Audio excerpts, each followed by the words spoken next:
Okay guys, today we will be discussing on zeros and negative exponents. Okay, so note a should not be equal to 0. So a is actually the base. Let me say a to the power of n. So in such case, n is the exponent and b or a is the base. Okay, so the laws of zero exponent says that any number raised to the power of 0 is always equals to 1. So let's have an example. If we have, let me say, 4 to the power of 0, our answer is 1.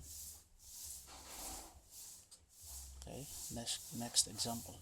What if we have 3 on 5 to the power of 0? Our answer is also 1.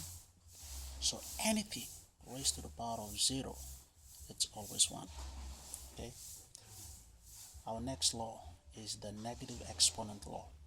So if the base is raised to the power of a negative exponent, then we will take the inverse of the base,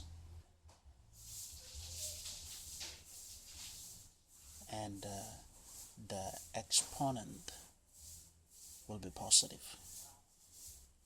So let's have an example.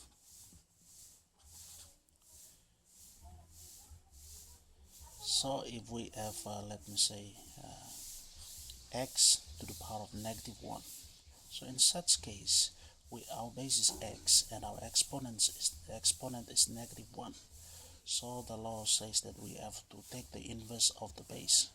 So the inverse of x is 1 on x, and the exponent is negative 1, should be a positive 1 now. So in such case, it will be 1 on x, because anything raised to the power of 1 is, any number raised to the power of 1 is the number itself. Now let's have another example. What if we have 3 raised to the power of negative 1? So in such case, we have 1 on 3 raised to the power of 1, which is 1 on 3, which is our final answer. Okay, sorry for my background. Okay, the negative exponent law number 3, it says if you raise a base, a quotient of 2, or let me say, if you raise a base to the power of negative exponent over a base to the power of negative exponent, you have to take the inverse of the two base, and both the exponent will change the sign. Okay, so a on b to the power of negative a to the power of negative n on b to the power of negative m is equals to b. Now b was on the denominator location, but now it's at the numerator location, to the power of a positive m, no longer the negative m, and a is down to the denominator location with the positive n and no longer negative n. So let's have some examples.